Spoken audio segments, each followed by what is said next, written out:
అమెరికాలో ఉద్యోగం అంటే మనోళ్ళు పడి చచ్చిపోతారు. మంచి జీతం, చక్కటి జీవన శైలి, అంతర్జాతీయ అనుభవం.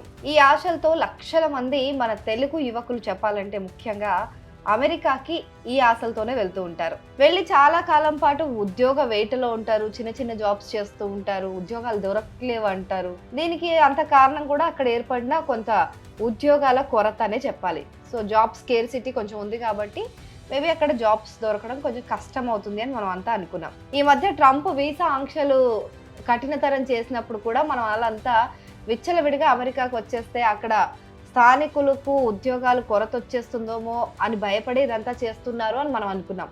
కానీ ప్రస్తుతం అమెరికాలో కొన్ని రంగాల్లో భారీ సంఖ్యలో ఉద్యోగాలు ఖాళీగా ఉన్నాయంట. పైగా ఈ పొజిషన్లకు లక్షల్లో జీతాలు ఇస్తాము అని చెప్పి కంపెనీలు ఎంత మొత్తుకుంటున్నా వాటిని భర్తీ చేయడానికి మాత్రం నానా కష్టాలు పడుతున్నాయట. అంటే అమెరికాలో డిమాండ్ ఉన్న ఉద్యోగాలకు సరైన అభ్యర్థులే దొరకడం లేదట.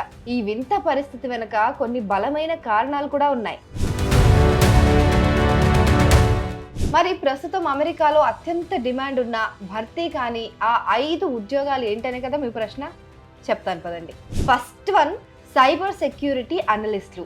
ఈ డిజిటల్ యుగంలో సైబర్ దాడులు రోజు రోజుకు పెరిగిపోతున్నాయి. సో కంపెనీల విలువైన డేటాను, నెట్వర్క్లను హ్యాకర్ల బారి నుంచి కాపాడటానికి సైబర్ సెక్యూరిటీ నిపుణులు అయితే అక్కడ చాలా అత్యవసరం అయిపోయారు. అయితే ఈ ఉద్యోగానికి అత్యంత లోతైన సాంకేతిక పరిజ్ఞానం చాలా అవసరం. అంతేకాదు సైబర్ ప్రపంచంలో నిత్యం కొత్త బెదిరింపులు పుట్టుకొస్తుంటాయి కాబట్టి ఎప్పుడు కొత్త టెక్నాలజీలు నేర్చుకుంటూ అప్డేటెడ్గా ఉండే వాళ్ళకి కావాలి. సో ఈ అధిక ఒత్తిడి, కంటిన్యూస్ లెర్నింగ్ ప్రాసెస్ చాలా మందిని త్వరగా అలసిపోయేలా చేస్తుంది. అందుకే ఈ రంగంలో చాలా ఖాళీలు భర్తీ కాకుండా ఉండిపోయాయంట. అలాగే నర్స్ ప్రాక్టీషనర్ కూడా. సో నర్స్ ప్రాక్టీషనర్ అమెరికాలో ఆరోగ్య సంరక్షణ రంగంలో నిపుణుల కొరత తీవ్రంగా ఉంది. సో ఈ నర్స్ ప్రాక్టీషనర్లు డాక్టర్ల లాగే రోగులను పరీక్షించడం, మందులు సూచించడం, వ్యాధులను నిర్ధారించడం వంటి అనేక కీలకమైన పనులు నిర్వర్తిస్తూ ఉంటారు. అయితే ఈ కోర్సు చదవాలంటే మాత్రం ఎక్కువ సమయం పడుతుందంట. అంటే డాక్టర్ ఎంత చదువుతాడో ఆల్మోస్ట్ అంత చదవాలి. పైగా ఆర్థికంగా కూడా చాలా ఖరీదైనదే. అంతేకాదు నర్సింగ్ అనేది మానసికంగా, శారీరకంగా చాలా ఒత్తిడితో కూడుకున్న వృత్తి. సో రోగుల సంరక్షణలో ఎంతో అంకిత భావం, కరుణ అవసరం. సో ఈ కారణాల వల్ల చాలా మంది ఈ రంగంలోకి రావడానికి వెనకాడుతున్నారంట. తద్వారా అక్కడ ఆ రంగంలో చాలా ఖాళీలు పేరుకుపోతున్నాయంట. ఇక mental health therapist, third one. So ఆధునిక జీవన శైలిలో ఒత్తిడి, ఆందోళన, ఈ స్ట్రెస్, డిప్రెషన్ వంటి మానసిక ఆరోగ్య సమస్యలన్నీ కూడా విపరీతంగా పెరిగిపోతున్నాయి. సో వీటికి సరైన కౌన్సిలింగ్, థెరపీ అందించడానికి మెంటల్ హెల్త్ థెరపిస్టులు చాలా అవసరం. సో ఈ ఉద్యోగానికి కూడా ఎక్కువ స్థాయి విద్యా అర్హతలు, అంటే మాస్టర్స్ లేదా పిహెచ్డి లేదా కఠినమైన లైసెన్సింగ్ ప్రక్రియ కూడా ఉంటుంది. ఎదుటి వారి మానసిక బాధలను రోజు వింటూ వారికి పరిష్కారాలు చూపడం అనేది థెరపిస్టులకు కూడా భారీ మానసిక ఒత్తిడిని కలిగిస్తుంది కదా. అందుకే ఈ రంగంలో కూడా డిమాండ్కు తగ్గ నిపుణులు దొరకడం కష్టమైపోతుందట. ఇక ఏఐ సాఫ్ట్వేర్ ఇంజనీర్స్. ఈ ఆర్టిఫిషియల్ ఇంటెలిజెన్స్ ప్రస్తుతం ప్రపంచవ్యాప్తంగా విప్లవాత్మక మార్పులు తీసుకొచ్చేసింది. సో ఏఐ ఆధారిత అప్లికేషన్లు, సిస్టంలను అభివృద్ధి చేయడానికి, వాటిని మెరుగుపరచడానికి ఏఐ సాఫ్ట్వేర్ ఇంజనీర్లు చాలా ఇంపార్టెంట్ అయిపోయారు ఇప్పుడు. సో ఈ రంగంలో నిపుణులు భారీ జీతాలు లభిస్తున్నాయి వాళ్ళకైతే.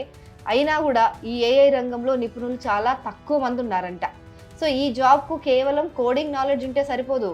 Advanced maths, statistics, data science, machine learning వంటి అనేకమైన స్కిల్స్ ఉండాలి. సో ఇలాంటి యూనికార్న్ అంటే అరుదైన ఒక స్కిల్స్ ఉన్న వాళ్ళు దొరకడం కంపెనీలకు సవాలుగా మారిందంట. అందుకే అవి చాలా కుప్పలు తెప్పలుగా ఖాళీగా ఉన్నాయి. అలాగే ఫిజికల్ థెరపిస్టులు కూడా చాలా మంది కరువైపోయారంట అమెరికాలో. సో ప్రమాదాలు, శస్త్రచికిత్సలు, వృద్ధాప్యం వల్ల వచ్చే నొప్పులు, కదలికల సమస్యల నుంచి కోలుకోవడానికి ఈ ఫిజికల్ థెరపీ అనేది, అంటే ఫిజియోథెరపీ అంటాం కదా, ఇది చాలా అవసరం చాలా మందికి.